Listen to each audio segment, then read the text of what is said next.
మాట మారదయ్యా, ఏది ఆగినా నీ మాట జరుగునయ్యా, ఏది మారినా నీ మాట మారదయ్యా, ఏది ఆగినా నీ మాట జరుగునయ్యా, నీ మాట జీవము గలదయ్యా యేసయ్యా, నీ మాట సత్యము గలదయ్యా, నీ మాట మార్పు లేనిదయ్యా యేసయ్యా, నీ మాట మరచిపోనిదయ్యా, నీ మాట జీవము గలదయ్యా యేసయ్యా, నీ మాట సత్యము గలదయ్యా, నీ మాట మార్పు లేనిదయ్యా యేసయ్యా, నీ మాట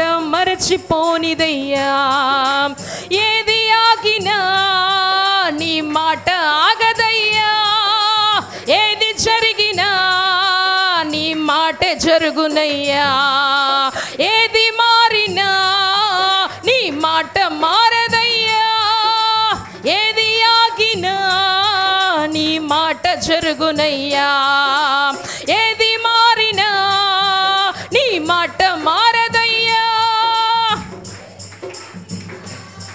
నీ మాట జరుగునయ్యా, నీ మాట జీవము గలదయ్యా, సత్యము గలదయ్యా, నీ మాట మార్పు లేనిదయ్యా యేసయ్యా, నీ మాట మరచిపోనిదయ్యా. హల్లెలూయా హల్లెలూయా హల్లెలూయా హల్లెలూయా హల్లెలూయా హల్లెలూయా హల్లెలూయా హల్లెలూయా హల్లెలూయా హల్లెలూయా హల్లెలూయా హల్లెలూయా. ప్రభువా, నీవు మాట్లాడితే వెలుగు కలుగుతుంది, నీవు మాట్లాడితే మార్పు జరుగుతుంది. అయ్యా నామస్తోత్రాలు తండ్రి, ప్రజలలో నీ ప్రజలలో అయ్యా నామస్తోత్రాలు తండ్రి, నీ మాట సూటిగా వెళ్ళటానికి అయ్యా సంఘముతో ఆత్మ చెప్పుచున్న మాట చెవి గలవాడు వినుగాక. నాయన వాగ్దానమును ప్రభువా ఇప్పుడు ఇక్కడ మా అందరి పట్ల నెరవేర్చండి. కేవలము బోరను నాయన మీరే మాట్లాడి నేనైనా ప్రాణాత్మ దేహములతో మీకు అప్పగించుకొనుచుండగా మీరే మహిమ పొందమని, మాతో పరిశుద్ధాత్ముడా మీరే ఉండి సర్వసత్యములోకి నడిపించమని యేసు నామం పేరట అడుగుచున్నాము తండ్రి, ఆమెన్. హల్లెలూయా హల్లెలూయా. కూర్చుందామండి. దేవుడు ఈ అవకాశం ఇచ్చిన మొట్టమొదటిగా దేవాతి దేవునికి లెక్కలేని కృతజ్ఞతాస్తుతులు. హల్లెలూయా. ఈ అవకాశం ఇచ్చిన మరి సంఘ కాపరి డేవిడ్ పలయ్య గారికి కూడా నా హృదయపూర్వక వందనాలు. మా అమ్మగారి తరపున, మరి నా కుటుంబం తరపున, సంఘం తరపున. హల్లెలూయా. నా పేరు షారోన్, ఇక్కడ చాలామందికి తెలుసు. మా పరిచర్య కోసం ప్రార్థన చేయండి. దేవుడు అనేక చోట్ల బలముగా వాడుకుంటున్నారు, ఇంకా బహుబలంగా వాడుకునేటట్లు ప్రార్థన చేయండి. హల్లెలూయా. ఇప్పుడే సహోదరులు నేనేం చెప్దాం అనుకున్నానో దానికి ఒక రూట్ వేశారు. హల్లెలూయా. ఎందుకంటే ఆత్మ ఏదైనా ఒకటే మాట్లాడతారు, మాట్లాడేవారు మారుతారు కానీ ఆత్మ ఒక్కడే. హల్లెలూయా. నేను వాక్యంలోకి వెళ్ళే ముందు ఒక మాట చెప్తాను. ఏంటి అంటే, లోకంలో ఉన్నప్పుడు లోక సంబంధమైన ఆచార వ్యవహారాలు జరిగిస్తున్నప్పుడు మనలో చాలా కమాండింగ్ ఉంటుంది. ఏముంటుందండి? కమాండింగ్, అధికారంతో కూడిన, లేదంటే ఒక స్వరము, లేదంటే బలము, పూర్తి బలము, పూర్తి శక్తి. కానీ యేసయ్యలోకి వచ్చాక విచిత్రం ఏంటంటే స్వరాలు మోగబోతాయి. ఏమవుతాయి? ఒక ఏంటది, చాలా క్యూట్గా అలా చెప్పాలా, లేకపోతే చాలా పద్ధతి అయిపోతారు. ఎక్కడ?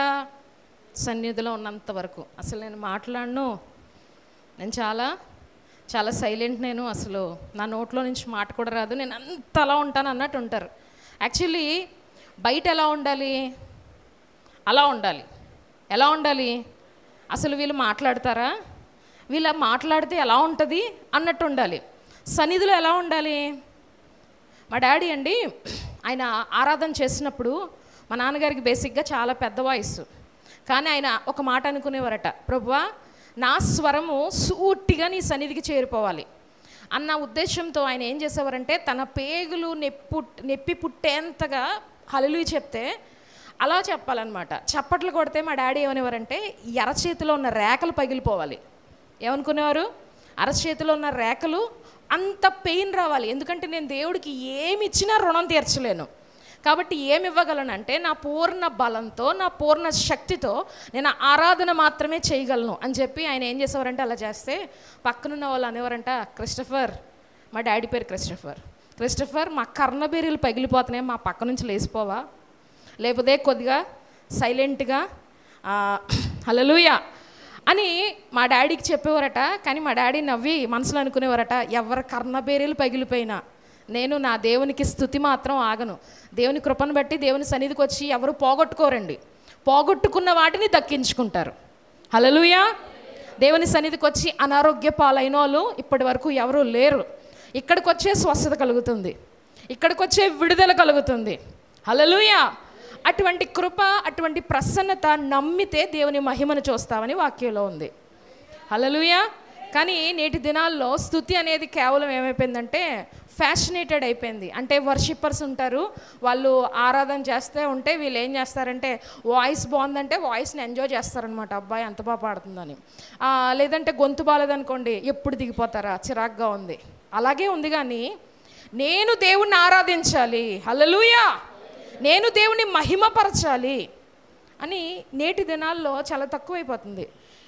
ఎవరైతే దేవుని మహిమపరచాలి, దేవుని ఆరాధించాలి అని చెప్పి అనుకుంటారో అటువంటి వారిలో పరిశుద్ధాత్ముడు నిత్యము నివాసము చేస్తారు. హల్లెలూయా. వాక్యంలోకి వెళ్దామండి. యోహాను రాసిన 3వ పత్రిక ఒకే అధ్యాయం ఉంది, 2వ వచనము.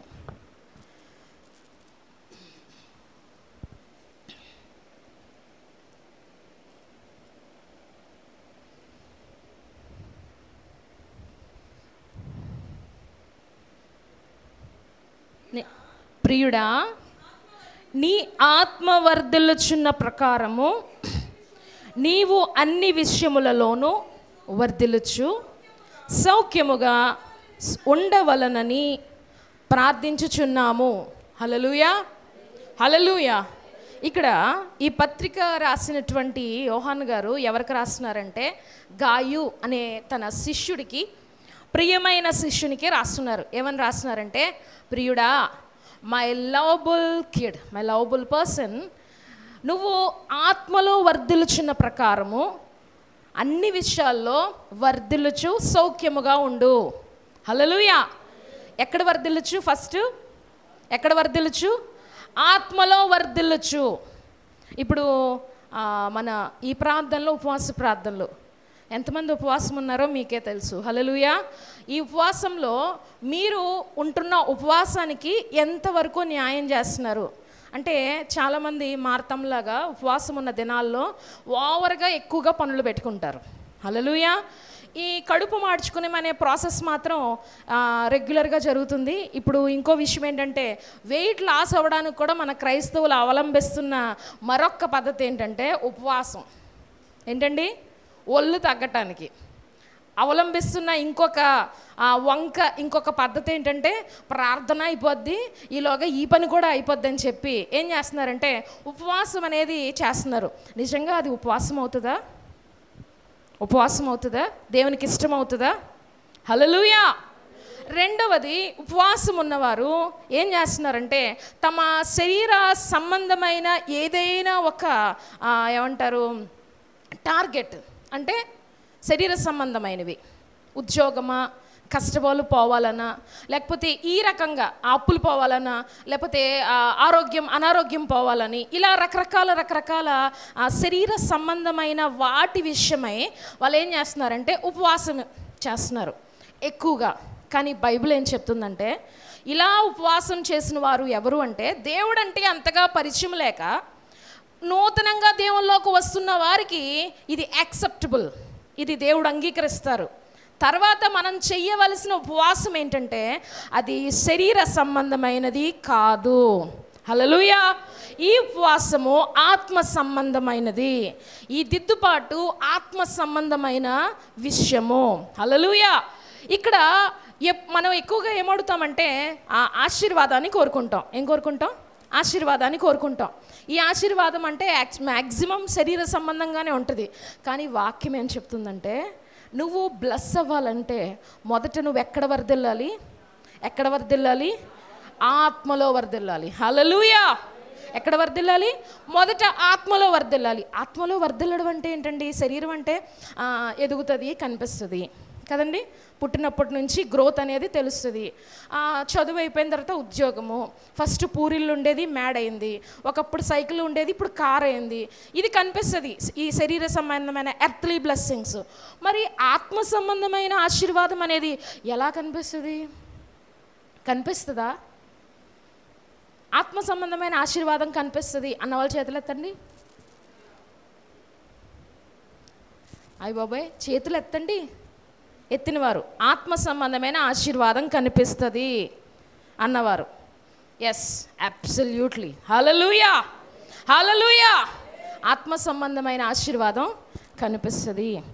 ఒకప్పుడు ప్రార్థనే చేయనటువంటి వారు ఇప్పుడు ప్రార్థన చేస్తే ఏమవుతుందంటే కార్యాలు జరుగుతాయి. హల్లెలూయా. ఒకప్పుడు అసలు రాగమే లేని వాళ్ళు, పాటే పాడని వారు ఇప్పుడు పాట పాడితే జనములలో ఉజ్జీవము కలుగుతుంది. హల్లెలూయా. మాటలే మాట్లాడడం రానివారు ఇప్పుడు సువార్త చెప్తే బాగుపడలేని వారు కూడా దేవుని సన్నిధికి వచ్చి బాగుపరచబడతారు. హల్లెలూయా. అంటే ఆత్మ సంబంధమైన ఆశీర్వాదం ఎలా ఉంటుందంటే, ప్రభువు ఎలా ఉంటారో అలా ఉంటుంది. ప్రభు ఎలా ఉంటారు? ప్రభు యొక్క మనసు ఏంటి? ఈ భూమి మీదకి ఆయన వచ్చిన ఉద్దేశం ఏంటి?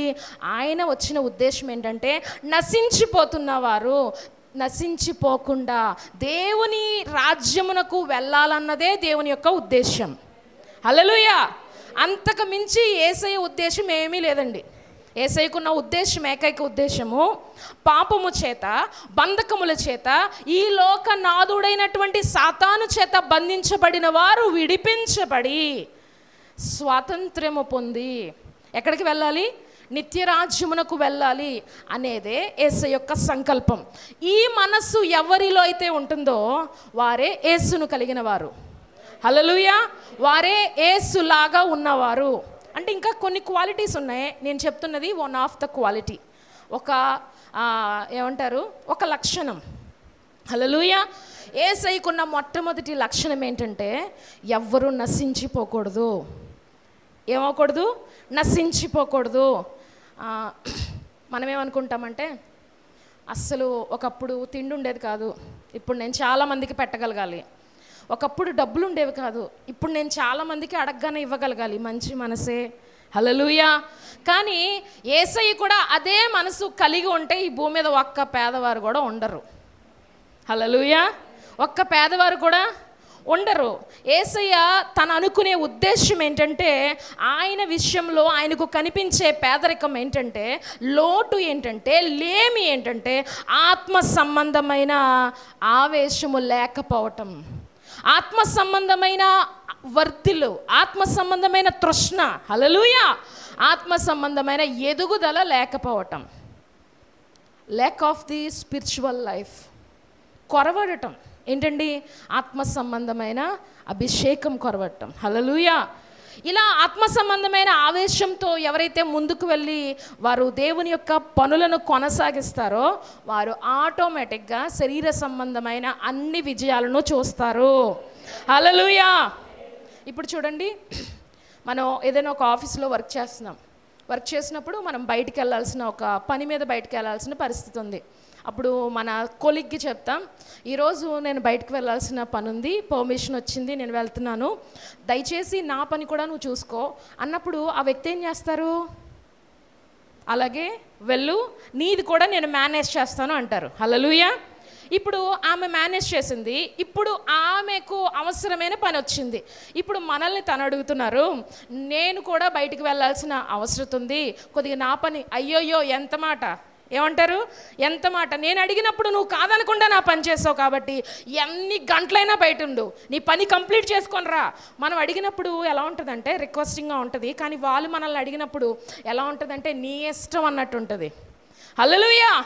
అదేవిధంగా ఒకసారి ఆలోచించండి, ఇది దేవుని పని. ఎవరి పని? దేవుని పని. మన పనిని మనం పక్కన పెట్టి దేవుని పని మనం చేసినప్పుడు మన పనులు దేవుడు చెయ్యరా? హల్లెలూయా.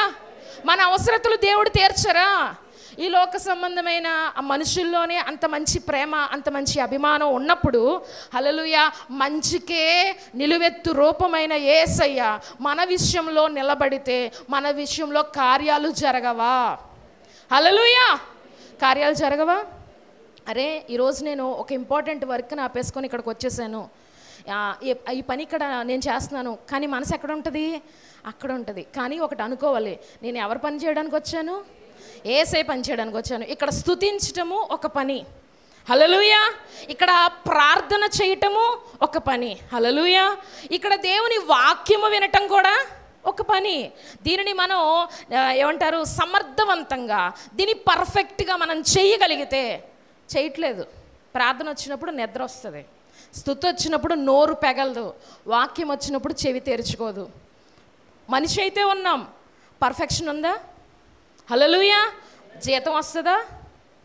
జీతం వస్తుందా? ఉపవాసానికి అర్థం ఉంటుందా? హల్లెలూయా. దేవుని దగ్గరికి వచ్చామంటే మనం ఏం చేస్తారంటే ఆయన చూస్తున్నాడని, ఆయన మన ప్రార్థన ఆలకిస్తున్నాడని. హల్లెలూయా. ఇందాక బ్రదర్ చెప్పారు కదా, దేవుడు అంటే ఎంతమందికి భయం ఉంది?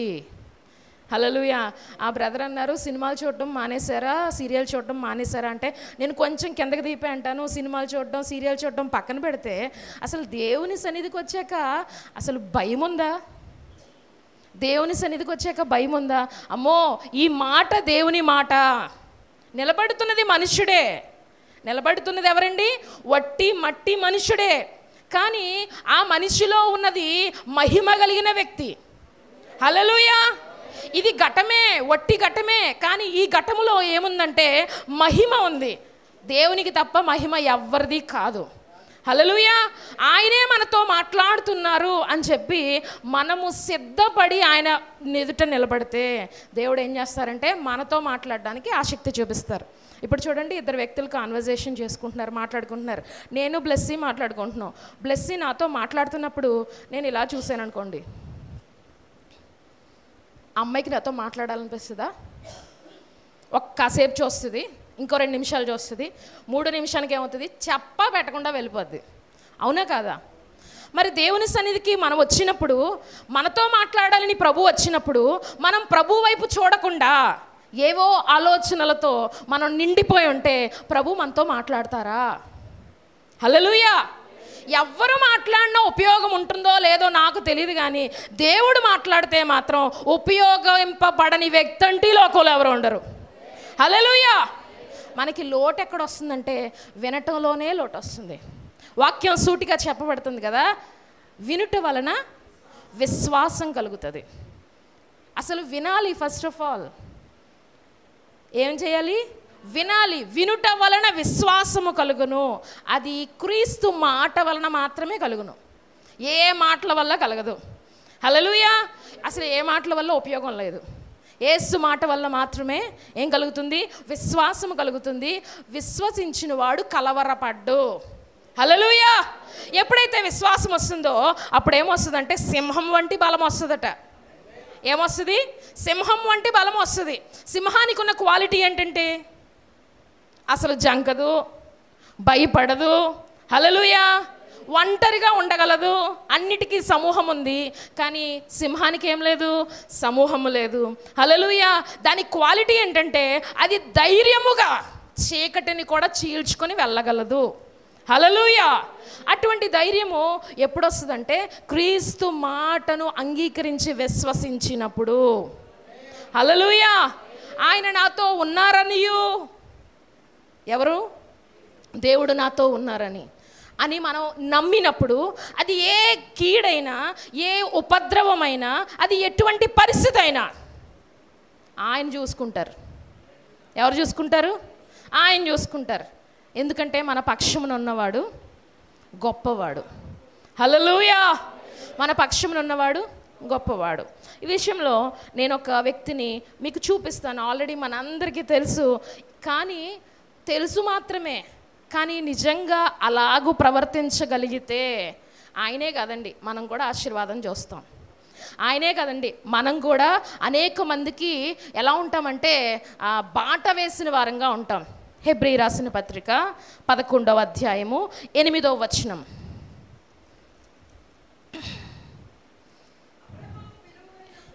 అబ్రహాము పిలువబడినప్పుడు విశ్వాసమును బట్టి ఆ పిలుపునకు లోబడి తాను స్వాస్యముగా పొందనయున్న ప్రదేశమునకు బయలు వెళ్ళాను. చాలండి. హల్లెలూయా, హల్లెలూయా. నాకు తెలిసి ఇక్కడ ఒక 2-3 తప్ప మ్యాక్సిమం అందరికీ ఈ అబ్రహాం అనే వ్యక్తి సుపరిచితులు. హల్లెలూయా. అందరికీ తెలుసండి, అందరికీ తెలుసు నాకు తెలిసి. హల్లెలూయా. కానీ ఎంతమంది, కనీసం పౌలు గారు అంటారు, నేను క్రీస్తు వలె జీవించిన ప్రకారము మీరు నన్ను పోలి, నేను క్రీస్తుని పోలి జీవిస్తున్నాను, మీరు కూడా నన్ను పోలి జీవించండి అని చెప్పగలుగుతున్నారు. హల్లెలూయా. కనీసం మనం దేవుని పోలికలో ఉన్న దేవుని కుమారుల పోలికలైనా కలిగి ఉన్నామా? కనీసం వారి లక్షణాలైనా కలిగి ఉన్నామా? హల్లెలూయా. అబ్రహాము దేవుడు తనతో మాట్లాడినప్పుడు ఆయన ఎక్కడికి వెళ్ళమన్నారో, అబ్రహాము చూడండి, ఆదికాండము 12వ అధ్యాయము 1వ వచనం.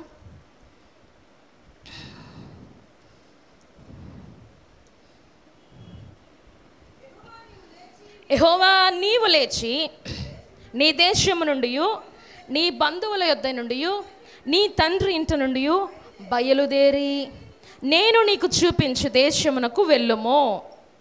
నిన్ను గొప్ప జనముగా చేసి నిన్ను ఆశీర్వదించి నీ నామమును గొప్ప చేయుదును. నువ్వు ఆశీర్వాదముగా నందువు. చాలండి. హల్లెలూయా, హల్లెలూయా.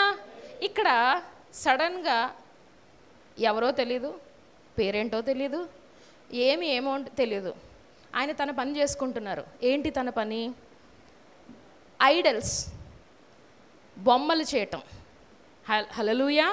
దేవతల యొక్క విగ్రహాల యొక్క బొమ్మలు చేసుకునే వ్యాపారం వాళ్ళది. కానీ వారు నిస్వార్థమైన భక్తిపరులు. హల్లెలూయా. దేవుణ్ణి వెతికేవారు. వారు అందులో ఉన్నారనుకొని అందులో వెతుకుతున్నారు. చాలామంది భక్తి చేస్తారు. నిజంగా ఎందుకు చేస్తారు అంటే దేవుడు ఉన్నారు. హల్లెలూయా. దేవుడు ప్రత్యక్షపరచబడి, ఇదిగో నువ్వు పిలిచావు కదా, ఇప్పటి వరకు నాకు ప్రార్థన చేసావు కదా అని తన్ను తాను ప్రత్యక్షపరచబడే వరకు వారు పాపం దేవుళ్ళు అనుకొని వాళ్ళు ఏం చేస్తారు? ఆరాధన చేస్తారు. అలాగే వారు ఆ విధంగానే నమ్మకంతో ఏం చేశారంటే ఆ యొక్క వ్యాపారాన్ని చేస్తున్నారు. ఇలా జరుగుతున్న సందర్భంలో దేవుని స్వరము అబ్రహామునకు వినిపించింది. అబ్రామా, నేను నీకు చూపించు దేశానికి వెళ్ళు. హల్లెలూయా. నేను నిన్ను ఆశీర్వాదముగా చేస్తాను, నేను నిన్ను ఆశీర్వదిస్తాను, నిన్ను గొప్ప జనముగా చేస్తాను. ఎన్ని మాటలు ఉన్నాయి? నేను నీకు చూపించు దేశమునకు వెళ్ళు, నేను నిన్ను ఆశీర్వదిస్తాను, నేను నిన్ను గొప్ప జనముగా చేస్తాను. మీకు విషయం చెప్పనా, ఇందులో అబ్రహాము ఆల్రెడీ గొప్పవాడు. ఆల్రెడీ అబ్రహాంకి గొప్ప జనాంగము ఆల్రెడీ ఉన్నారు. హల్లెలూయా. చెప్పాలంటే అక్కడ ఉన్న వారందరిలో అబ్రహాం ఫ్యామిలీ మాత్రమే చాలా ధనికులైన ఫ్యామిలీ, రిచ్ ఫ్యామిలీ.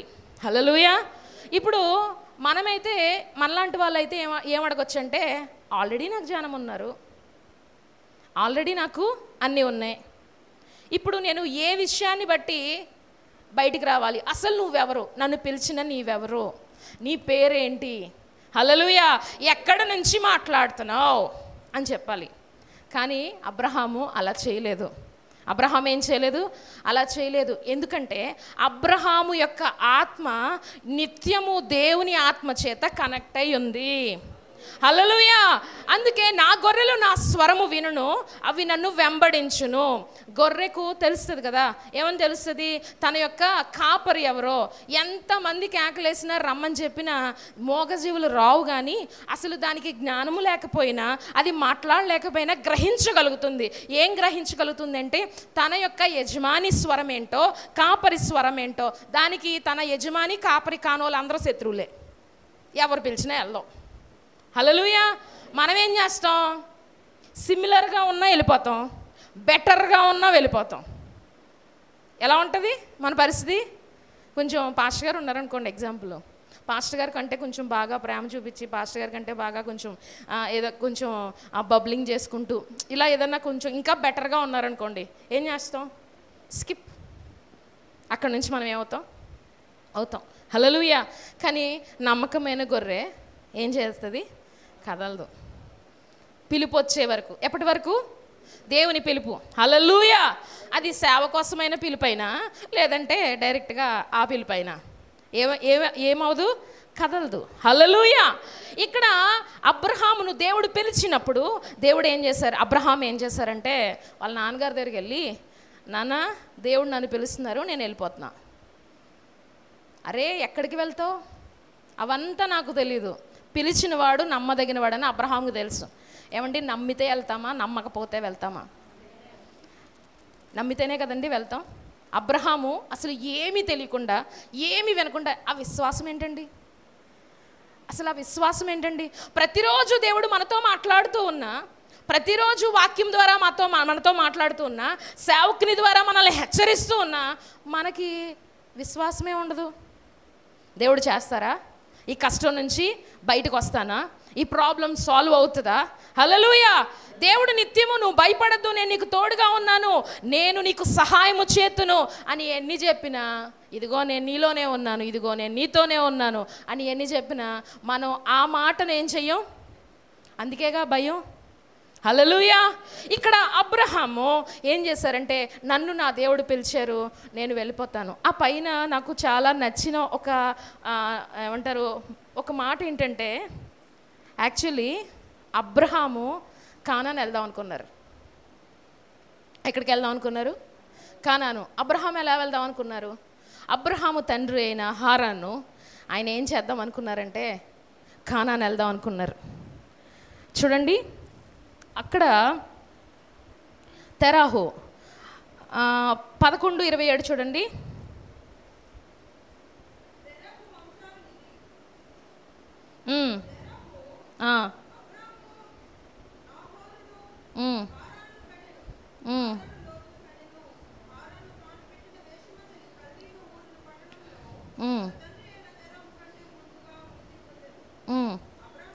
ముప్పై 31 నుంచి చదవండి.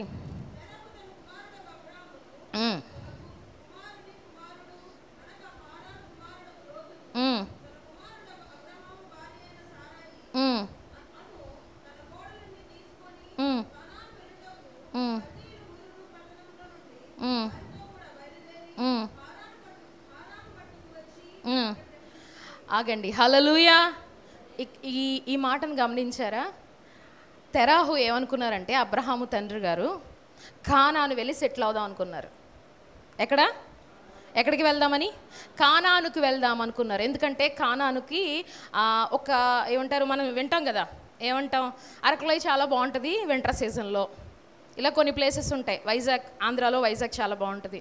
ఇంకా కొన్ని ప్లేసెస్ని మనం ఏం చేస్తుంటాం, వింటూ ఉంటాం. అలాగే కానాను కోసం విన్నప్పుడు అది చాలా శ్రేష్టమైన స్థలమని, హల్లెలూయా, అది చాలా మంచి స్థలం అని అబ్రహాము తండ్రికి తెలిసినప్పుడు ఆయన దాన్ని నమ్మి తన ఫ్యామిలీతో అక్కడికి వెళ్ళి సెటిల్ అవుదాం అనుకొని ఊరు అనే ఒక ఊరు వచ్చారు. ఆ ఊరు పేరే ఊరు.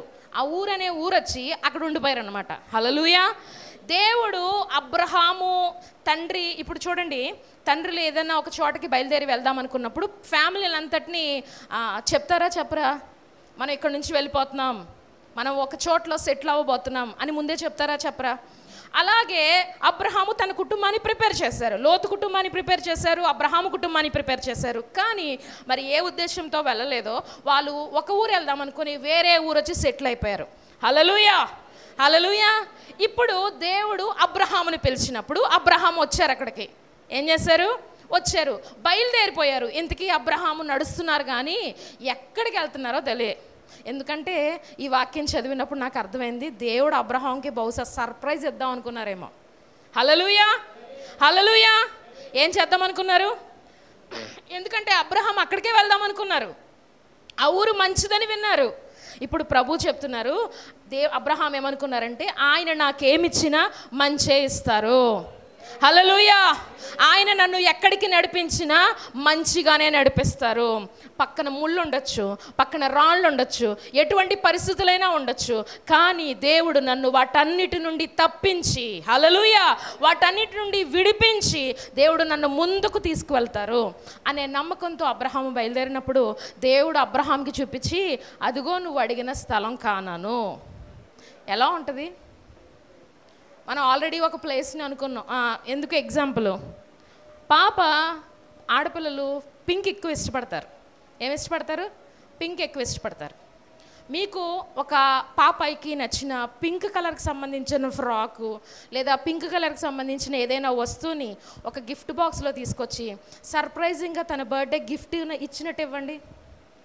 మీరు తనకి ఏదైనా కొంటారో అని షాపింగ్కి వెళ్తున్నారని తనకు తెలుసు, హల్లెలూయా, తను ఏం చేస్తారనే తనకు తెలుసు, కానీ తీరా ఓపెన్ చేసి చూసినప్పుడు ఆల్రెడీ తను అనుకునేదే అందులో ఉందనుకోండి, ఎలా ఉంటుంది?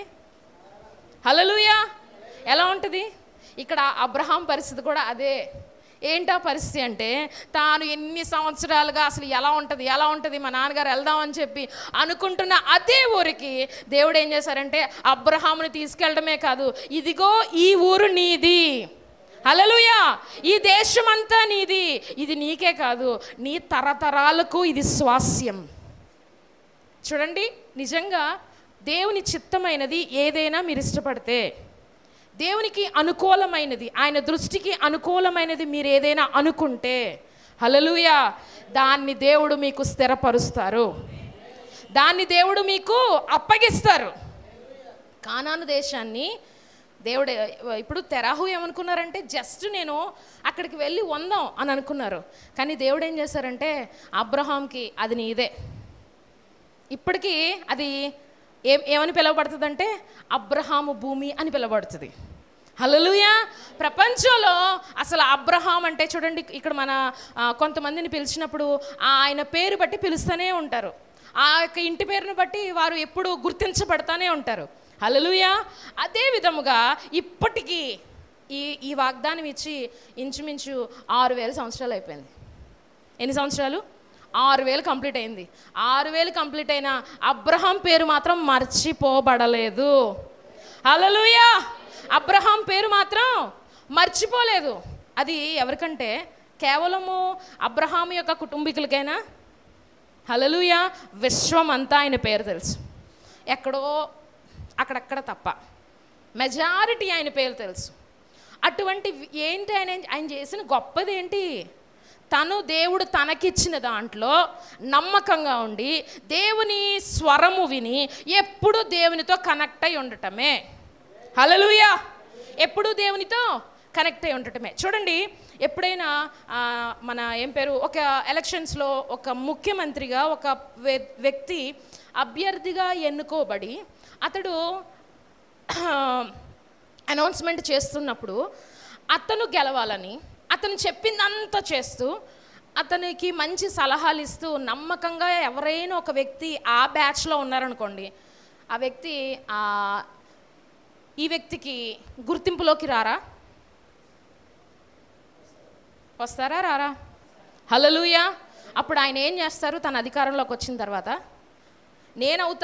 నేను చాలా సీనియర్ మోస్ట్ని, నాకు చాలా అనుభవం ఉంది అనుకున్న వాళ్ళని పక్కన పెట్టేసి, నాకు చాలా డబ్బు ఉంది, ఇంతవరకు నేను చాలా పెట్టుబడి పెట్టాను అన్న వాళ్ళని పక్కన పెట్టేసి, చాలా ఉన్నాయి అనుకున్న వాళ్ళందరినీ పక్కన పెట్టేసి, హల్లెలూయా, ఏమీ లేకుండా జస్ట్ చెప్పిన పని చెప్పినట్టు చేసిన నమ్మకమైన వ్యక్తిని తీసుకొచ్చి సీట్లో కూర్చోబెట్టేస్తాడు.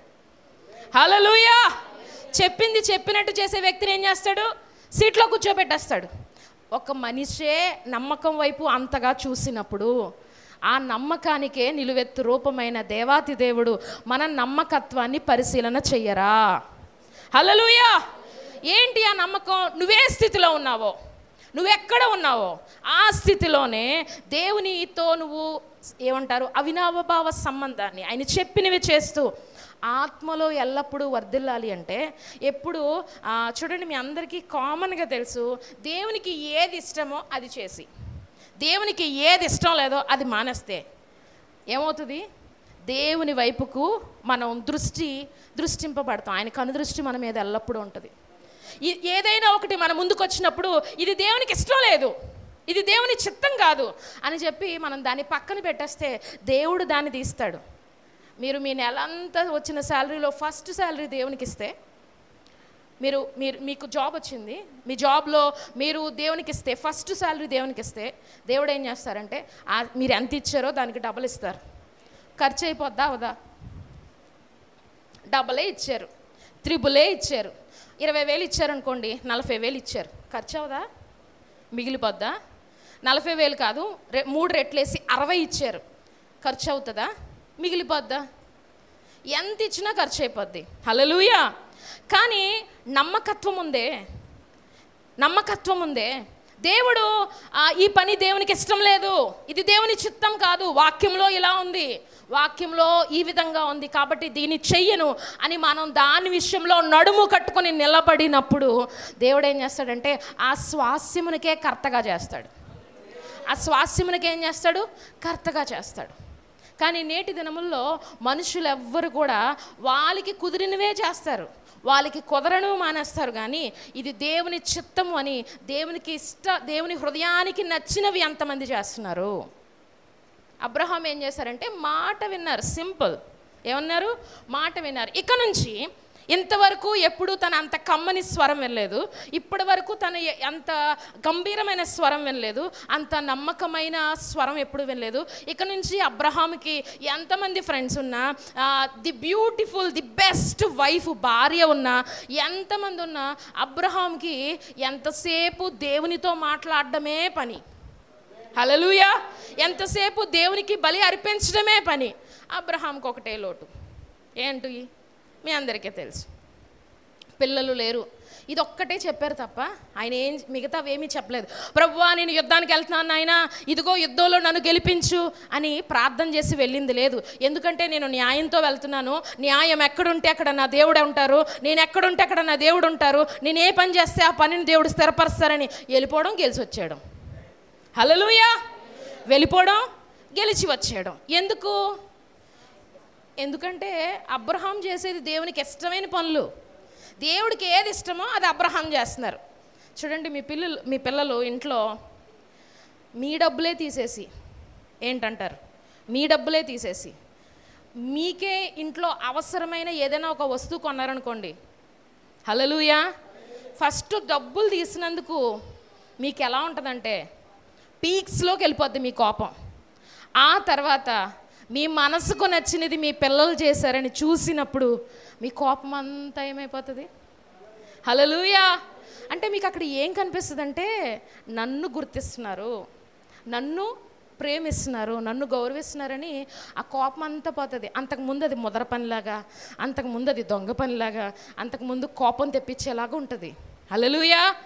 అంటే మనకి నచ్చినవి ఏమైనా చేస్తే ఏ రకమైన సంతోషం ఉంటుందో మరి దేవునికి ఎంతమంది ఈ రోజుల్లో దేవుని చిత్త ప్రకారంగా జీవించడానికి ఇష్టపడుతున్నారు? ఎంతమంది ఈ రోజుల్లో దేవుని వాక్య ప్రకారంగా జీవించడానికి, దేవునికి ఇష్టమైన ప్రకారంగా జీవించడం అంటే ఇదిగో ఈ పరిశుద్ధమైన మాటలు కలిగిన ఈ పరిశుద్ధ గ్రంథంలో ఏదైతే చెయ్యమని మనకి చెప్పబడుతుందో, ఏదైతే వద్దని మనకి చెప్పబడుతుందో వాటిని చెయ్యడమే దేవునికి మాటకు లోబడటం. హల్లెలూయా. ఇప్పుడు ఇలా చేయటం వల్ల ఇస్కియా ఫ్రాన్సిస్ గారు అని ఒక గొప్ప భక్తుడు ఉంటారండి, ఇందులో చాలామందికి తెలుసు. ఆయన ఏమంటారంటే ఎల్లప్పుడూ వాక్యం చదవండి. ఏమంటారు? ఎల్లప్పుడూ వాక్యం చదవండి. ఎలా చదువుతారు అంటే వాక్యము చదివినప్పుడు ఆ వాక్యము మీ చెవులకు వినబడాలి. దేనికి వినబడాలి? మీ చెవులకు వినబడాలి. మీ చెవులకు వినబడి మీ చెవుల గుండా మీ హృదయంలోకి వెళ్ళాలి. ఇప్పుడు ఎల్లప్పుడూ వాక్యాన్ని వచించిన ఈ నోటిలో ఇంకా వ్యర్థమైన మాటలు రావు. హల్లెలూయా. ఎందుకంటే అగ్గి వచ్చి ఏం చేస్తుంది? ప్రతిదాన్ని కాలుస్తుంది. అగ్గి వచ్చి ఏం చేస్తుంది? ప్రతి వంకరను సరిచేస్తుంది. హల్లెలూయా. ఇప్పుడు ఆ మాట మనం పలుకుతూ ఉన్నప్పుడు ఈ మాట ఎవరిది? ఆకాశాన్ని భూమిని కలుగునుగాక అంటే కలిగిపోయిన శక్తివంతమైన దేవుని మాటలు మన నోటి ద్వారా మనం పలుకుతున్నప్పుడు ఈ నోటికి కూడా శక్తి వస్తుంది, ఈ నాలుగుకి కూడా శక్తి వస్తుంది. ఆ తర్వాత మీరు మీ జీవితంలో ఏది జరగమంటే అది జరుగుతుంది, ఏది వద్దంటే అది ఆగిపోతుంది. ఎందుకంటే ఇప్పుడు మాట్లాడేది మీరు కాదు, మీలో నుండి దేవుడే మాట్లాడతారు కనుక ఆయన మాట్లాడితే అది జరుగుతాయి. హల్లెలూయా. ఆయన మాట్లాడితే అవి నెరవేరుతాయి. మనం ఏం చేయాలంటే, దేవుడు అలాగని చెప్పేసి అమ్మ నువ్వు పని పాట మానేసి, అయ్యా నువ్వు ఉద్యోగం సద్యోగం మానేసి ఎల్లప్పుడూ నా దగ్గరే మోకలేసి కూర్చొని చెప్పారా? దేవుడు కొంత సమయం మనతో దేవునితో మనం గడిపినప్పుడు మిగతా సమయం అంతటిని దేవుడు మన స్వాధీనంలోకి తీసుకొస్తానని చెప్తున్నారు. హల్లెలూయా. ఇప్పుడు మనం ఒక గంట ప్రార్థన చేస్తే ఆయనకి వచ్చేది, ఆయనకి ఒరిగేది, ఆయనకి ఏదయ్యేది లేదు. ఒక గంట మనం దేవుని సన్నిధిలో గడపటం వల్ల మిగతా గంటలన్నీ మనకి నచ్చినట్టుగా ఆయన మారుస్తానంటున్నాడు. హల్లెలూయా. ఒక్కరోజు దేవుని సన్నిధికి మనం ఇవ్వటం వలన మిగతా రోజులన్నిటినీ దేవుడు మన కంట్రోల్లో ఉంచుతానంటున్నాడు. వాక్యంలో నాకు చాలా నచ్చిన ఒక బ్యూటిఫుల్ మాట ఉంటుంది. నీతిమంతులు తెచ్చుకునేది కొంచెమే, కానీ అది అనేక మంది భక్తిహీనులు తెచ్చుకున్న ధన సమృద్ధి కంటే బలమైందంట. హల్లెలూయా. అర్థమైందా? నీతిమంతులు తెచ్చుకునేది కొంచెమే, మనం తీసుకొచ్చేది కొంచెమే, కానీ ఎదురుగా ఉన్నవాళ్ళు ఒరే మేడ మీద మేడ, హల్లెలూయా, చీర కట్టిన చీర మళ్ళా కట్టదు, వేసిన డ్రెస్సు మళ్ళా వేయదు, ఏం సెల్ ఫోన్ రా, మొత్తం యాపిల్లోని అన్ని రకాలు వాడేశాడు, బొల్లులో అన్ని రకాలు వాడేశాడు అని మనం అనుకుంటాం కదా. వాళ్ళ ఇంట్లోకి వెళ్ళి చూస్తే మొత్తం అప్పులే ఉంటాయి. వాళ్ళ ఇంట్లోకి వెళ్ళి చూస్తే మొత్తం అసమాధానమే ఉంటుంది. భక్తిహీనుల యొక్క వెలుగు ఎలా ఉంటుందంటే, మధ్యాహ్నం మనం ఇలా నడుచుకుంటూ వెళ్ళిపోతే ఒక చెట్టు చాలా సూపర్గా ఎండ ఒకటి పడుతుందేమో, పువ్వులు ఇంకా వికసించి ఆ గ్రీనరీకి ఇంకా చెట్టు భలే ఉంటుంది. మళ్ళీ సాయంత్రం అదే దారిన మనం వస్తే అది వాడిపోయి ఎండిపోయి చచ్చిపోద్దంట. ఏమవుతుంది? వాడి ఎండి చచ్చిపోద్దంట. హల్లెలూయా. భక్తిహీనుల యొక్క ఆశీర్వాదం కూడా ఎలా ఉంటుంది అంటే వైభవంగానే ఉంటుంది, కానీ ఎక్కువ కాలం అది నిలబడదు. ఎందుకంటే వాడిలో ఉండేది భక్తిహీనతతో కూడిన గర్వం. హల్లెలూయా. భక్తిహీనత అంటే ఏంటండి?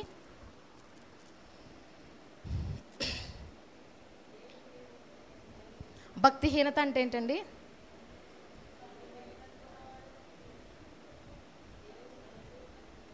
హల్లెలూయా. రక్తహీనత అంటే ఏంటండి? రక్తహీనత అంటే ఏంటండి? అది అన్నట్టు ఉంది నాకు. హల్లెలూయా. రక్తహీనత అంటే మన బాడీలో అసలు రక్తమే లేదనా? హల్లెలూయా. రక్తం లేకపోతే ఏముంటుంది ఏంటి? ఏదో ఒకసారి బ్లేడ్ తీసిరండి, కోసి నీళ్ళు వస్తుందే చూద్దాం. హల్లెలూయా. రక్తహీనత అంటే ఉండవలసిన దానికంటే తక్కువ ఉంటే రక్తహీనత అంటారు, అంతేగాని లేకపోవడం కాదు. హల్లెలూయా. ఉండవలసిన దానికంటే ఆడవాళ్ళకైతే 12 పాయింట్స్, మగవాళ్ళకైతే 13 పాయింట్స్, 14 పాయింట్స్, ఇది మెజర్మెంట్. హల్లెలూయా. అలాంటి ఉండాల్సింది 10 ఉన్నా తక్కువైందమ్మా అంటారు. అదే 7 అనుకోండి జాగ్రత్తగా ఉండాలమ్మా అంటారు. 3 అనుకోండి మనసు రెడీగా ఉందమ్మా జాయిన్ చేసేయండి అంటారు, వచ్చి జాయిన్ అయిపోండి అంటారు. అంటే లేదనా కాదండి, ఉన్నదానికంటే తక్కువగా ఉందని. ఇప్పుడు భక్తిహీనత అంటే ఏంటి? భక్తిహీనత అంటే ఏంటి? మనం నీతిమంతులమా, లేకపోతే మనం భక్తిపరులమా, భక్తిహీనులమా? మీకే వదిలేస్తున్నాను. హల్లెలూయా. ఇప్పుడు ప్రభు చెప్తున్నారు, ఆత్మలో వర్ధిల్తేనే, ఆ పాయింట్కి వస్తున్నాను, ఆత్మలో వర్ధిల్తేనే. ఏంటి ఆ మాట? ఏంటి అది అంటే ఎల్లప్పుడూ దేవునితో సహవాసం. యోబు పత్రిక 22:21లో ఏముంటుంది? నువ్వు నాతో సహవాసం చేసిన యెడల నువ్వు బ్రతుకుతావు. ఎక్కడ బ్రతుకుతావు? ఆత్మలో బ్రతుకుతావు. ఆత్మే జీవింపచేసేది. హల్లెలూయా. బ్రతికుండేది ఆత్మే. నరకంలో వేసేసిన బ్రతికుండేది ఆత్మే. ఎక్కడ పరలోకంలో ఉంచిన బ్రతికుండేది ఆత్మే. జీవం దేనికి కావాలంటే ఆత్మకి కావాలి జీవం. హల్లెలూయా. ఈ శరీరానికి ఎంత పంపు కొట్టినా ఒకనొక టైం వచ్చిన తర్వాత ఈ శరీరము ఈ భూమిని విడిచి వెళ్ళిపోవాల్సిందే.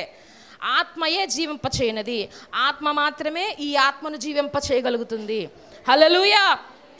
మిమ్మల్ని మీరు ఎప్పుడు వెలిగించుకోవాలనుకుంటే, రాత్రి వాక్యం విన్నాం కదా, మండితే కాలిపోమంట. హల్లెలూయా. మండితే ఏమవ్వం? కాలిపోము. కాలిపోవడం అంటే బూడిద అవ్వమని అర్థం, నాశనం అవ్వమని అర్థం. హల్లెలూయా.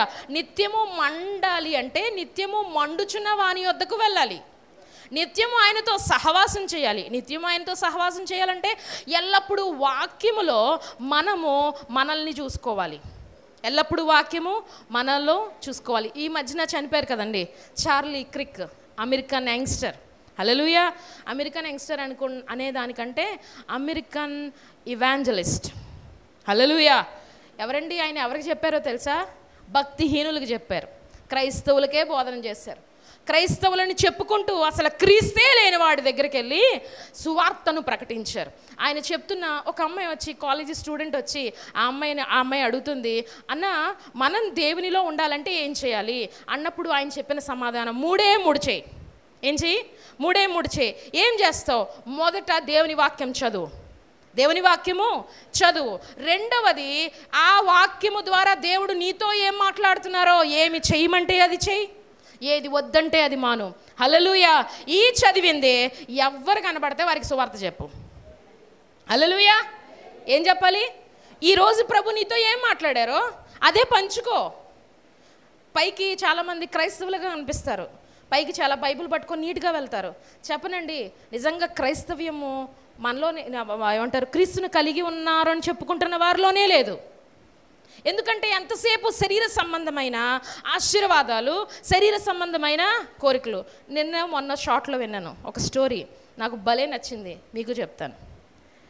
ఏసన్న గారు ఆయన సువార్త చేస్తూ ఊరా మెగాఫోన్ పట్టుకొని, డ్రమ్ము పట్టుకొని సువార్త చేసిన రోజుల్లో వాళ్ళ చుట్టాలు, బంధువులు ఒక అబ్బాయి వచ్చి, ఏసన్నా బాబాయ్, ఏంటి బాబాయ్ సువార్థికుడు అయ్యుండి, మంచి పాటగాడు అయ్యుండి ఏంటి ఇంట్లో కూర్చున్నావు? ఇలా కూర్చోవడం కరెక్ట్ కాదే, నేను అసలు ఎలా ఉండగలుగుతున్నాను నువ్వు అసలు?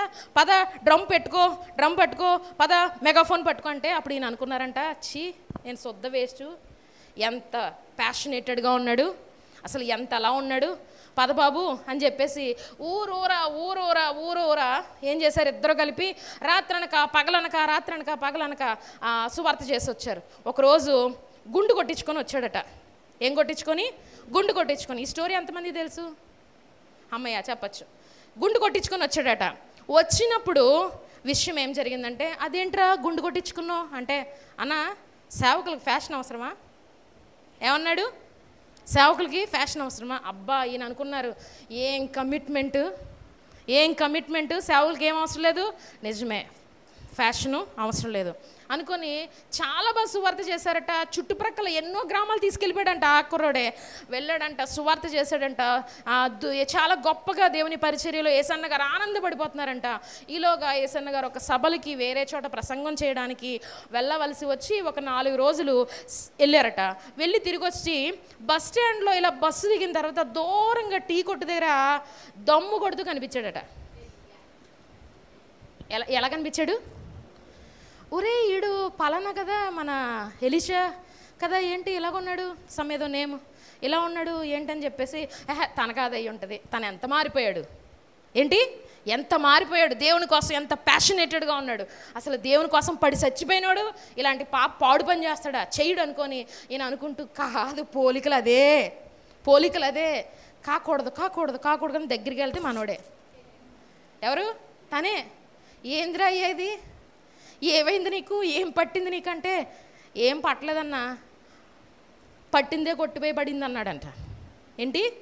పట్టిందే కొట్టివేయబడింది. ఏంటంటే ఒక మర్డర్ కేసులో ఇరుక్కున్నాను, నా మీద కేసు పడింది, నేను A1 ముద్దాయిని, దేవుడు ఈ పని చేయడం వల్ల ఆ కేసు కొట్టేశాడు. ఇన్ని రోజులు నేను గుండు కొట్టుకొని ఎందుకు తిరిగాను అనుకున్నావు? పోలీసులను చూసి గుర్తుపెట్టేసి జైల్లో పోసేస్తారేమో అని చెప్పి నేను నీ వెనకాల తిరిగాను. వాళ్ళు ఎదురుకుండానే తిరిగినా గుర్తుపట్టలేదన్నా ఈ గుండు తెల్ల బట్టల వల్ల. హల్లెలూయా అని చెప్పి మురిసిపోతూ యేసన్న గారికి సాక్ష్యం చెప్పాడంట. కానీ ఈయన హృదయంలో కుమిలిపోయారు.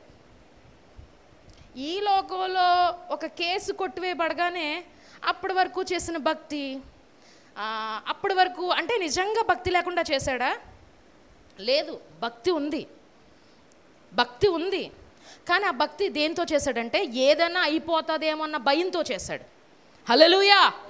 నేనేమైపోతాను అని శరీర సంబంధమైన భయంతో చేశాడు తప్ప, ఒకవేళ దేవునికి దూరం అయిపోతే నా ఆత్మ ఏమైపోతుందో అన్న భయంతో చేయలేదు. అవసరం తీరింది, యేసుని పక్కనెట్టేశాడు. ఈ రోజుల్లో చాలామంది ఇదే పరిస్థితిలో ఉన్నారు. ఎలా ఉన్నారు? అవసరాల కొరకు క్రీస్తు. ఎలా ఉన్నారు? అవసరాలు, ఏదైనా ఇబ్బంది ఉంటే ఉపవాసాల మీద ఉపవాసాలు, జాగారాల మీద జాగారాలు, మందిరం వదలకుండా మందిరం ఇలాగుండి హల్లెలూయా మొత్తం తీరిపోయి ఒక స్టేజ్కి వచ్చాక, ఎక్కడికి వచ్చాక, ఒక చక్కటి పరిస్థితికి వచ్చాక, ఒక ఆమెకి ఒక సంఘంలో భయంకరంగా పరిచర్య చేస్తుందట. ఆమె చాలా చాలా గొప్పగా పరిచయం చేస్తుందట. పాస్టర్ గారు వచ్చే ముందు మొత్తం అన్నీ సిద్ధపరిచి ఉంటే, ఈ పాస్టర్ గారికి ప్రభువా ఇలాంటి వ్యక్తిని నాకు ఇచ్చినందుకు నీకు కోటి కోటి స్తోత్రాలు నాయన. పాస్టర్ గారు వచ్చేటప్పటికి మైకి పట్టుకుని వాక్యం చెప్పేసి వెళ్ళిపోవడమే, మిగతా మళ్ళీ అన్నీ చక్కబెట్టాడు ఆ కుటుంబం వంతు అనమాట. ఇలా ఉంటున్న కర్మంలో ప్రభువా వీళ్ళు నీ పరిచర్య చేస్తున్నందుకు ఈ కుటుంబం దీవించబడాలి నాయన, ఈ పరిచర్య చేస్తున్నందుకు నీ కుటుంబం ఆశీర్వదించబడాలి నాయన అని ప్రార్థన చేసినప్పుడు దేవుడు వారిని ఆశీర్వదించి ఒక గేదెని ఇచ్చాడంట. ఏం చేశారు? దేవుని ఆశీర్వదించి ఒక గేదెని ఇచ్చారట. గేదెని ఇవ్వగానే ఇప్పుడు ప్రతి శుక్రవారం వచ్చిన ఆవిడ ఏం చేసిందంటే, ఇప్పుడు బయట కోటాలకి రావడం మానేసిందంట. పాస్టర్ గారు అడిగారట, ఎందుకంటే రోజు వచ్చిన వాళ్ళు మానేశారనుకోండి, ఒక్క పూట మానేసినా మనకి ఎలా ఉంటుంది? వాళ్ళ మీదే మనసు ఉంటుంది, వాళ్ళు వచ్చి ఏమైనా చేస్తారా? కాదు, రావటమే. హల్లెలూయా. ఇప్పుడు అడిగారు సేవకులు, అడిగితే కారణం చెప్పింది. ఆ తర్వాత దేవుడు మరలా వారిని ఆశీర్వదించి ఆ ఒక గేదెని 10 గేదెలు చేశాడంట. ఎన్ని గేదెలు? 10 గేదెలు. ఇప్పుడు పని ఏంటి? ఇంకా ఎంటైర్ ఫ్యామిలీ ఎత్తుడు, తుడువుడు, పిండుడు, అమ్ముకొండు. హల్లెలూయా. డూలో పడిపోయింది, డాడీని వదిలేసింది. ఎందులో పడిపోయింది? ఇంకే తొడవటం ఇంకా అసలు మామూలు పని ఉండదు కదా. పాడి పని అంటే మామూలు పని అండి. అమ్మా అయ్యగారు ఖాళీ లేదు, అయ్యగారు ఏం లేదు, ఖాళీ లేదు అయ్యగారు దేవుని సన్నిధికి. అమ్మా కనీసం ఒక్క గంటైనా ఆదివారం వచ్చి కూర్చొని వాక్యం వినిపోమ్మా అంటే, అయ్యగారు ఎంతో అనుకుంటాను కానీ కరెక్ట్గా మధ్యాహ్నం 1 గంట అయ్యేటప్పటికి నడువు లాగేస్తుంది అయ్యగారు. మధ్యాహ్నం 1 గంటకు అయినప్పటికీ నడువు లాగేస్తుంది. ఇలాగే ఎన్నో వంకలు చెప్పేది. పాస్టర్ గారు అనవసరంగా ప్రార్థన చేశాను ప్రభువా, ఈ క్షణాన్న నా కుమార్తె, నువ్వు నాకు ఇచ్చిన కుమార్తె చనిపోతే నరకానికి వెళ్ళిపోద్దు నాయన, ఒక్కసారి చూడు నాయన అని ఏడ్చి కన్నీటితో ప్రార్థన చేశారట పాస్టర్ గారు. హల్లెలూయా. 1-2 సంవత్సరం తర్వాత అమ్మగారు ఏడ్చుకుంటూ వచ్చారంట. ఏమొచ్చారు? ఏడ్చుకుంటూ వచ్చారు. ఏమొచ్చారంటే, అయ్యగారు ఎవరు కళ్ళు ఎట్టేశారో తెలీదు, ఎవరు దిష్టి ఎట్టేశారో తెలీదు, ఒక గేది తర్వాత ఒక గేది జబ్బు వచ్చి చచ్చిపోయినాయి అయ్యా, ఇప్పుడు ఒక్క గేది మాత్రమే ఉంది నాయన. పాస్టర్ గారు అన్నారట, ఆ గేదెని మాత్రం ఉంచు ప్రభువా. హల్లెలూయా. ఎందుకంటే వీళ్ళకి ఏం కావాలి? పోషణ కావాలి ప్రభువా, నీ యొక్క సన్నిధి కావాలి. హల్లెలూయా. అప్పుడు ఈ విధంగా ఆమె తన జీవితంలో వెళ్తున్నప్పుడు ఆ ఒక్క గేదెతో ఆమె తన జీవితాన్ని ప్రభు సన్నిధిలో నమ్మకంగా ఉంచినప్పుడు మొదట 10 చచ్చిపోయినాయి అన్నాను కదా, ఇప్పుడు దేవుడు పనివారినిచ్చి 40 గేదెలు పెంచుకునే కృపనిచ్చారు. పెద్ద పాడి అయింది కానీ దేవుడి సన్నిధిని వారు విడిచిపెట్టలేదు. హల్లెలూయా. హల్లెలూయా. దేవుణ్ణి ఆయన మన నుంచి ఏం ఆశిస్తున్నారంటే, ఎల్లప్పుడూ నా కుమార్తె నా కుమారుడు నాతో ఏమై ఉండాలి? అంటు కట్టబడాలి, ఎల్లప్పుడూ నాతో ఉండాలి. హల్లెలూయా.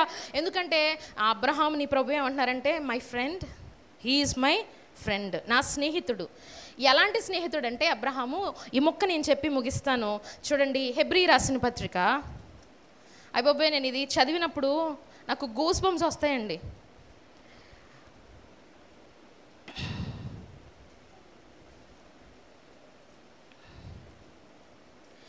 నిజమైన ద్రాక్షవల్లి నీవే, నిత్యమైన సంతోషము నీలోనే. నిజమైన ద్రాక్షవల్లి నీవే, నిత్యమైన సంతోషము నీలోనే. శాశ్వతమైనది, ఎంతో మధురమైనది, నీ పైన నాకున్న ప్రేమ, ఎనలేని నీ ప్రేమ. ఆగండి, ఇక్కడ కొంతమంది నా వైపు టప్మని చూశారు. ఏమని? నీకు నాపై ఉన్న ప్రేమ. కానీ నేనేం పాడాను? నాకు నీపై ఉన్న ప్రేమ. అంత దమ్ముందా? హల్లెలూయా. హల్లెలూయా. ఎలా ఉండాలి? ఈ భక్తులు ఉన్నారే వీరంతా అటువంటి సామర్థ్యాన్నే కలిగి ఉన్నారు. హల్లెలూయా. ఆ సామర్థ్యాన్ని కలిపి ఉన్నందుకు ఇదిగో దేవుడు సమస్తాన్ని వారి పాదాల దగ్గర పెట్టేశారు. ఎవరి దగ్గర పెట్టేశారు? భక్తుడు, మనుష్యుడు, మన వంటి వాడే. వారి కోసం ఏం చెప్పబడుతుంది తెలుసా? మన వంటి వారే, మన వంటి స్వభావం కలిగిన వారే, మనలాంటోలే. కానీ ఏం చేశారు? వాళ్ళలో విశ్వాసము గొప్పది, వాళ్ళలో నమ్మకత్వము గొప్పది. దేవుడి వైపు వారు చూసే ఆ కన్ను దృష్టిలో వాళ్ళు ఎలా ఉన్నారంటే గొప్పగా ఉన్నారు. అందుకే దేవుడు సమస్తాన్ని వారి దగ్గరికి తీసుకొచ్చేసాడు. హల్లెలూయా.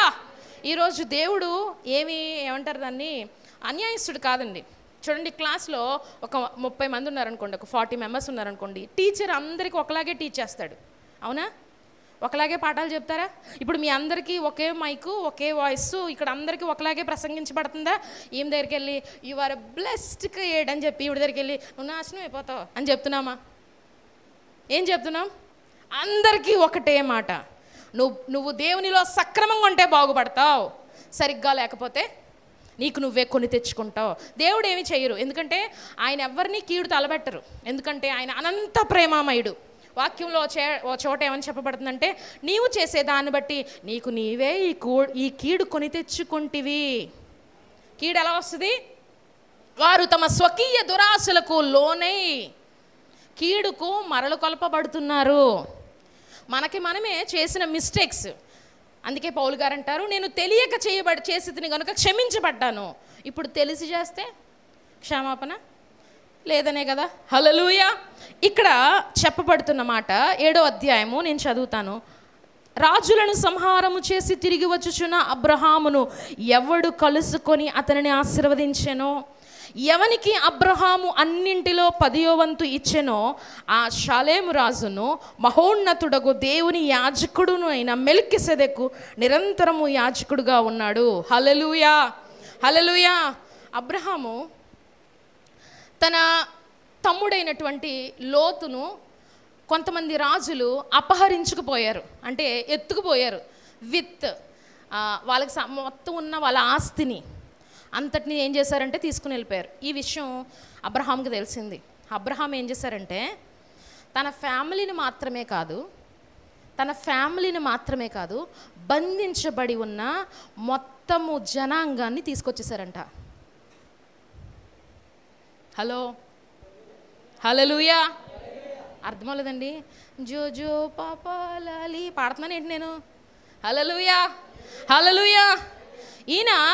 ఈయనకేమని వినిపించబడిందంటే, మీ తమ్ముడైనటువంటి లోతు భార్యను, లోతు ఫ్యామిలీని మీ శత్రువులు ఎత్తుకుపోయారయ్యా అంటే, ఈయన కేవలము 4 రాజుల మీద 300 మందిని, అంటే చాలా తక్కువ జనంగా నేసుకుని వెళ్ళిపోయి ఒక్క లోతును వాళ్ళతో యుద్ధం చేసి వాళ్ళందరినీ చంపేసి నా ఫ్యామిలీని మాత్రమే పంపించండి అని చెప్పక, ఎంతమంది అయితే వాళ్ళ చేతిలో బానిసలుగా ఉంచబడ్డారో మొత్తం వారందరినీ, వారికి సంబంధించిన ఆస్తిని అన్నిటినీ విడిపించుకొని తీసుకొచ్చారంట. హల్లెలూయా, హల్లెలూయా. బంధించబడిన వారిని విడిపించి తీసుకొని వస్తే దేవుడే బహుమానం ఇవ్వడానికి వచ్చేస్తాడు. హల్లెలూయా. ఇప్పుడు కూడా లోకంలో అనేక మంది ఎలా ఉన్నారంటే కట్ల చేత బంధించబడి ఉన్నారు. వారిని విడిపించుకొని తీసుకొచ్చిన వారే దేవుని యొక్క సేవకులు. లేదంటే మీరు అలా ఎవరినైనా దేవునిలోకి నడిపిస్తారా? ఇదిగో దేవుడే మీ ఎదుట మీరు చేసిన పనికి బహుమానం ఇవ్వటానికి తానే రానై ఉన్నారు. హల్లెలూయా, హల్లెలూయా. వస్తారండి, తెలుసండి, 2వ రాకడలో వస్తారంట. ప్రతి వానికి వానికి ఇచ్చి క్రియలకు జీతం ఉందని చెప్తున్నారు. అప్పుడు వస్తారండి, జీవకిరీటం ఇస్తారంట. అప్పుడు మాత్రమే కాదండి, ఇక్కడ కూడా బహుమానం ఇస్తారు. హల్లెలూయా, హల్లెలూయా. అబ్రహామును ఎదుర్కోవడానికి మెల్కీసెదెకు అనే ఒక రాజు యొక్క రూపంలో దేవాతి దేవుడే ఏం చేశారంటే ఆయన ఎదుర్కొని వచ్చి ఆయనకు చూడండి, యేసుప్రభుకి బంగారము, బోళము, సాంబ్రాణి ఇచ్చారు కదా. ఇప్పుడు రివర్స్గా ఆ మెల్కీసెదెకే అబ్రహాంకు బహుమానాలు ఇచ్చారు. ఎవరిచ్చారు?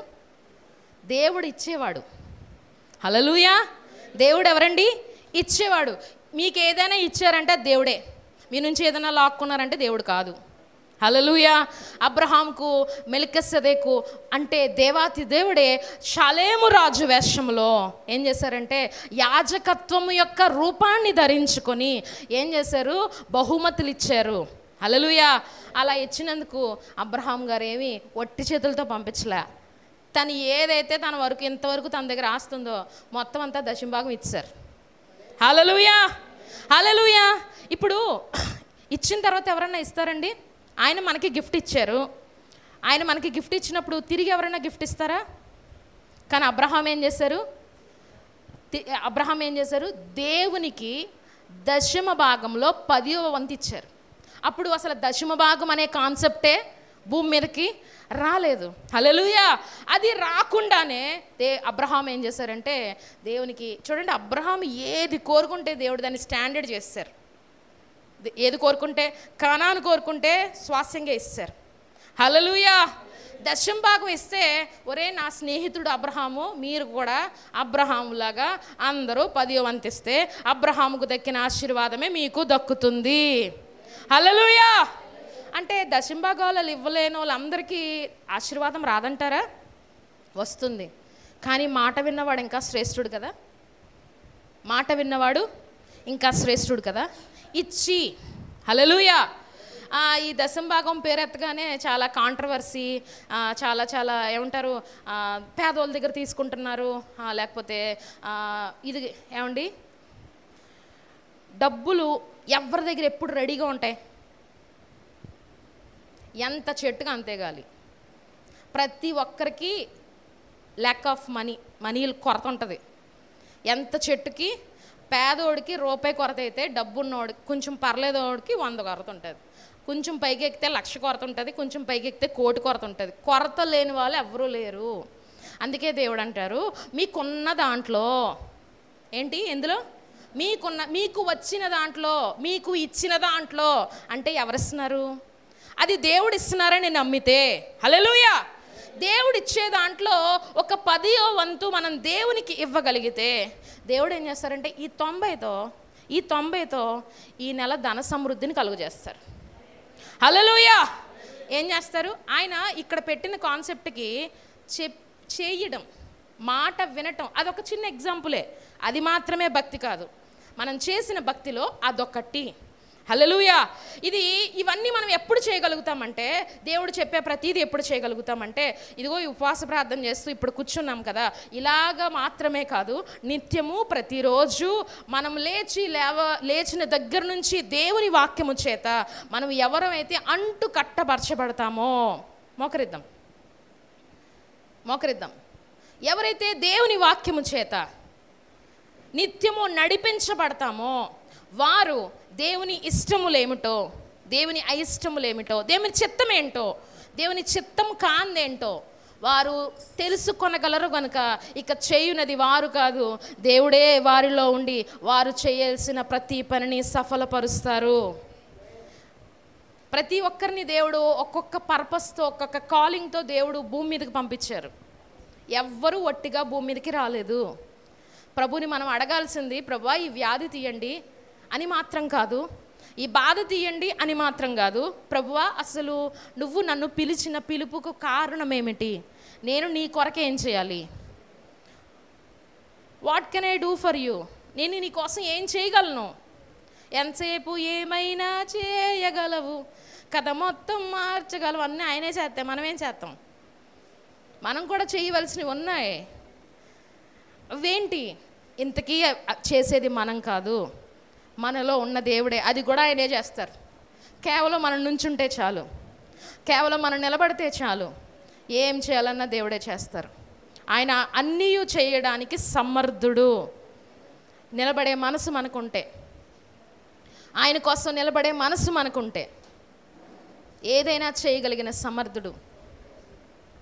మనం దేవుని కొరకు ఏం చేస్తాం? అబ్రహాము తన కుటుంబాన్ని కాదు, మొత్తం అక్కడ ఎవరు బంధించబడ్డారో వారందరినీ విడిపించారు. ఈ రోజున మన కర్తవ్యం, మన కుటుంబంలో ఎవరు బంధించబడి ఉన్నారు, ఇంకా దేవుని దగ్గరికి రాని వారు ఎవరున్నారు, వారి కోసం అబ్రహాం ఆ రోజైతే కత్తి పట్టుకొని వెళ్ళాడు, ఈరోజు మన వాక్యమనే ఖడ్గము పట్టుకొని ఇదిగో ఈ పరిశుద్ధ స్థలములోకి వచ్చి, ఇదిగో ఈ పరిశుద్ధులైన యోధులందరితో కలిసి మనం ఏం చేయాలంటే అపవాది కట్లను విప్పటానికి దేవుని ఎదుట ప్రార్థన చేయాలి.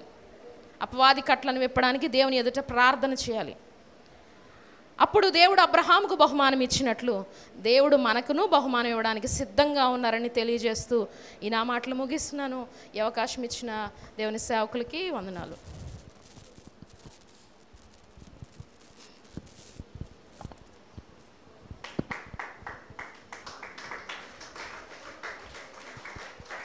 యేసయ్య తండ్రి, మీకు స్తోత్రములు దేవా, మీ కృతజ్ఞతలు తండ్రి, మీకే ప్రణతులు ప్రభావాలు తండ్రి నాయన. ఆశ్చర్యకరుడు, అద్భుతకరుడు తండ్రి, ఆలోచనకర్తవి తండ్రి నాయన. అవును ప్రభా నాయన, ఈ రెండో దినాన్ని బట్టి నీకు వందనాలు ప్రభా నాయన. ఈ దినమంతా తండ్రి నాయన ప్రభా నీవు జరిగించుకున్నావని మేము నమ్ముచున్నాం తండ్రి నాయన. ఆరాధనలో, పాటల్లో, వాక్య పరిచర్యలో మీరు తోడున్నారు ప్రభా నాయన. నీ సేవకురాలు నిలబెట్టుకుని ప్రభా ఎంతో గొప్ప వర్తమానం మాకు అందించినందుకు మీకు వందనాలు ప్రభా. ఎన్నో విషయాలు మేము తెలుసుకున్నాం ప్రభా. అవును తండ్రి నాయన, మేము నీలో నిలబడాలి ప్రభా. నీ అగ్నిలో మేము మండించబడాలి తండ్రి నాయన. అప్పుడే మేము ఫలిస్తామని నీ వాక్యము సెలవిస్తుంది ప్రభా నాయన. అవును తండ్రి నాయన ప్రభా, ఈ సంఘాన్ని బట్టి నీకు వేలాది కృతజ్ఞతలు తండ్రి, స్తోత్రాలు ప్రభా నాయన. దైవజనుల కుటుంబాన్ని బట్టి నీకు వందనాలు ప్రభా నాయన. నాయన అవును తండ్రి నాయన, అయ్యగారిని అమ్మగారిని దీవించండి ప్రభా, ఆశీర్వదించండి తండ్రి నాయన. మంచి ఆరోగ్యము దయచేయండి ప్రభా నాయన. ఈ సేవా పరిచర్యలో తండ్రి నాయన, సువార్తలో ప్రభా అయ్యగారు నాయన నడిపిస్తున్న టీం అంతటిని కూడా మీరు జ్ఞాపకం చేసుకోండి తండ్రి. నీ చిత్తమే ఈ సంఘములో జరుగును గాక అని మేము ప్రార్థిస్తున్నాం తండ్రి ప్రభా నాయన. అవును తండ్రి, సంఘానికి ఏది కొదువై ఉందో ప్రభా నా ప్రతి అవసరతని మహిమైశ్వర్యంలో తీర్చమును అడుగుచున్నాం తండ్రి. ప్రతి విషయంలో తండ్రి నీవు ముందుండి నడిపించమును అడుగుచున్నాం తండ్రి. నిన్నే మేము మహిమపరచాలి ప్రభా, నిన్నే కనపరచాలి తండ్రి నాయన. నీ వాక్యములో తండ్రి నాయన ఎన్నో మర్మాలు తండ్రి నాయన తెలుసుకున్నాం ప్రభా. ప్రతి మర్మము ప్రతి ఒక్కరిలో ఫలించుటకు తండ్రి నీ కృపను దయచేయండి ప్రభా. అబ్రహాము విశ్వాసమును తండ్రి మా అందరికీ దయచేయమని అడుగుచున్నాం తండ్రి. నీ స్వరము వినే కృపను మాకు దయచేయండి ప్రభా నాయన. యేసయ్య సహాయం చేయండి ప్రభా నాయన. ఈ ఉదయకాలనైనా జరిగిన ఈ వర్తమానం అంతట్లో మీరున్నారు ప్రభా. మీరు మహిమకరంగా జరిగించుకున్నారని మేము నమ్ముచున్నాం తండ్రి నాయన. సాయంకాల సెక్షన్లో కూడా ప్రభా వచ్చుచున్న సేవకులు తండ్రి నాయన క్షేమంగా తోడుకురండి ప్రభా నాయన ప్రభా. ఆ వర్తమానానికి కూడా మేమందరం సిద్ధపడుటకు మీ కృపను దయచేయమని అడుగుచున్నాం తండ్రి. ఇక్కడ కూడి వచ్చిన ప్రతి బిడ్డను ప్రభా, ప్రతి సేవకుల్ని తండ్రి మీరు జ్ఞాపకం చేసుకుని ప్రభా నీ మహిమలో ప్రతి ఒక్కరూ వర్ధిల్లుటకు తండ్రి నాయన నీ కృపను కనికరమును దయచేయమని నీకే మహిమ ఘనత ప్రభావాలు చెల్లించుకుంటూ యేసు పరిశుద్ధ నామములు అడిగి వేడుకుంటున్నాం తండ్రి, ఆమేన్.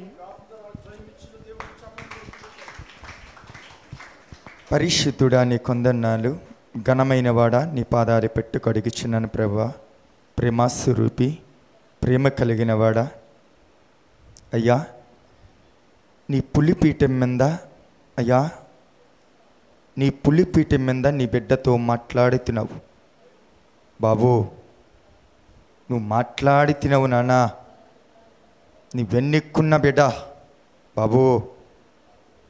అయ్యా నువ్వు మాట్లాడుతున్నావు బాబు నానా. నీ సావుకరాల మాట కాదు బాబు ఇది బాబు. బాబు ప్రతి మాట నీ మాట బాబు, ప్రతి మాట నీ మాట బాబు. బాబు డాడీ నీ మాట చెప్పిన ఎవరైతే బాబు వింటారో అయ్యా నాన్న, నీ మాట చెప్పిన ఎవరైతే బ్రతికితారో యేసయ్యా నాన్న, నువ్వు ఎత్తైన శిఖరం మీద కూర్చోబెడతావు నాన్న. నాన్న నాన్న నాన్న నాన్న సూటిగా నాన్న నాన్న నీ సేవకురాలితో నువ్వు నాన్న ప్రతి మాట నాన్న నాన్న గుండెలు కదిలించబడే మాటలు బాబు నీ బిడ్డతో మాట్లాడేవేసయ్యా. రాజు నీ కొందన్నాలు. ఇక నీ దైవచరిని జ్ఞాపం చేసుకో బాబు. సావకరాలు జ్ఞాపం చేసుకో. చావకరాలకు మంచి ఆరోగ్యం ఇవ్వండి. తన బిడ్డలు జ్ఞాపం చేసుకో నాన్న. ఈ పరిచర్య అంతా నాన్న నువ్వు జ్ఞాపం చేసుకో బాబు. జేజీఎం టీమంతా బొగుగా నువ్వు ఆశీర్వదించి దీవించి వర్ధలిచ్చమని, ఈ ప్రార్థనంతట్లో ప్రతిఫలము దయచేయమని నీ పాదాలు పెట్టుకు అడుగుచున్నాను తండ్రి. ఆమేన్ ఆమేన్.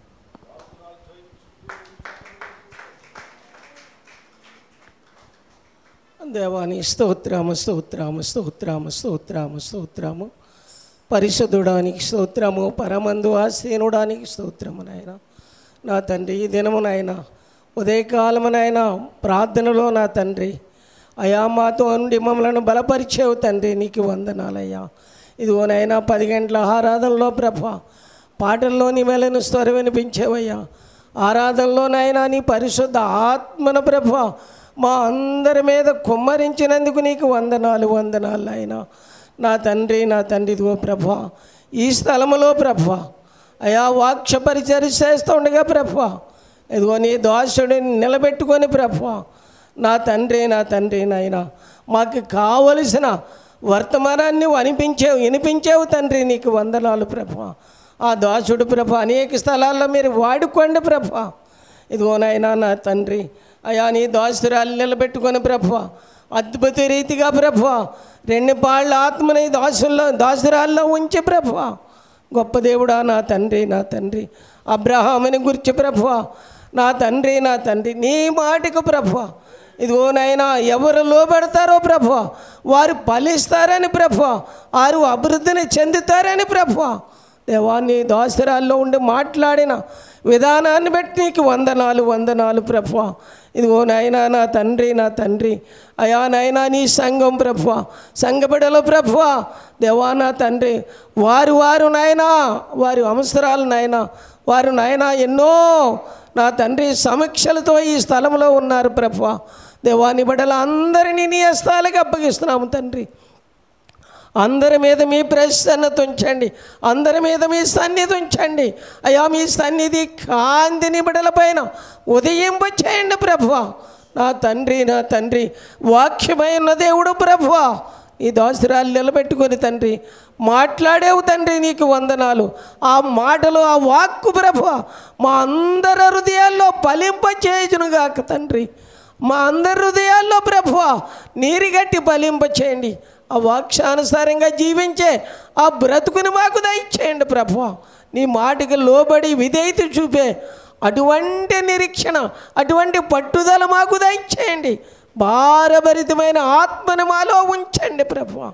దీవించి ఆశీర్వదించమని నా తండ్రి కార్యక్రమం అంతటిలో మీరుండి కార్యాన్ని సఫలపరచమని నా తండ్రి రాత్రికాల సమయంలో నా తండ్రి మరలా నాయన నీ దాసులను తీసుకొని వచ్చి ప్రభువా దేవా నీ దాసుని ఆశీర్వదించి దీవించమని అన్ని విషయాల్లో నీ సాయం పంపించమని దీవించి ఆశీర్వదించి మీరే మహిమా ఘనత ప్రభావాలు నీకే ఆరోపిస్తూ యేసు పరిశుద్ధ నామంలో ఈ ప్రార్థన అడిగి వేడుకొనిచున్నాము తండ్రి, ఆమేన్.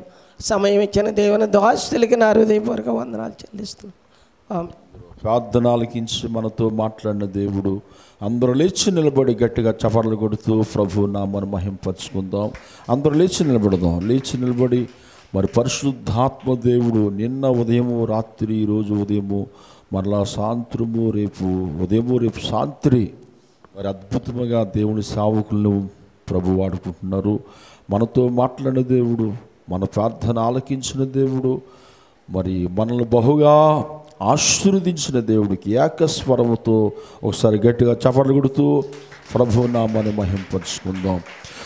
తండ్రి యొక్కయు కుమారుని యొక్కయు పరిశుద్ధాత్మ అని పిల్లలైన మనందరికీ ఈ భూమి మీద ఉన్న సకల పరిశుద్ధులకును సకల కోట్ల ప్రజలకును ఈ 3 దినాలు ప్రార్థనలో ఏకీపించిన వారు, ప్రార్థించిన వారు, పాలు పంచుకున్న వారు, ఇక వస్తున్నవారు, దైవ సేవకులందరికీ మనకును మన కుటుంబాలకును ఈ దినము మొదలుకొని జరుగుతున్న కార్యక్రమాలకును ఆయన కృపా కనికరము కాపుదల ప్రసన్నత ఆయన ఆశీస్సులు ఆశీర్వాదాలు ఆయనకు నిండు దీవెనలు ఇప్పుడు ఎల్లప్పుడు సదాకాలము తోడై ఉండి నడిపించునుగాక.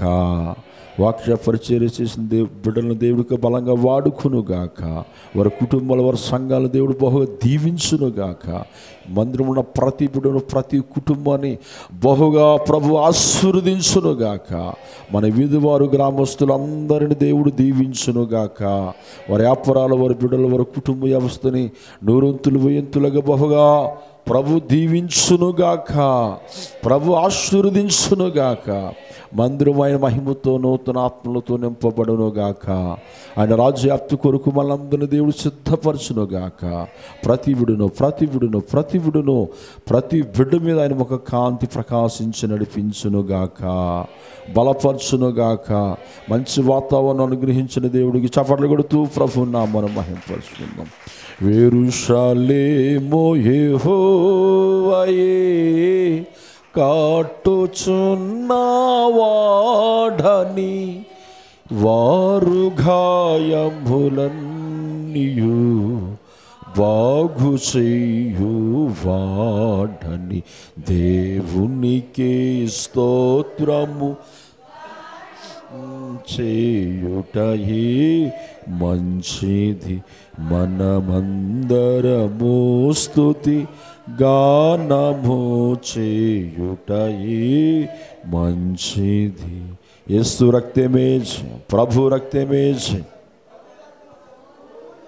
అపవాది క్రియలకు అనంత నాశనము కలుగునుగాక. క్రీస్తు మహారాజుకే రానే ఉన్న రాజుకే. God bless you. గాడ్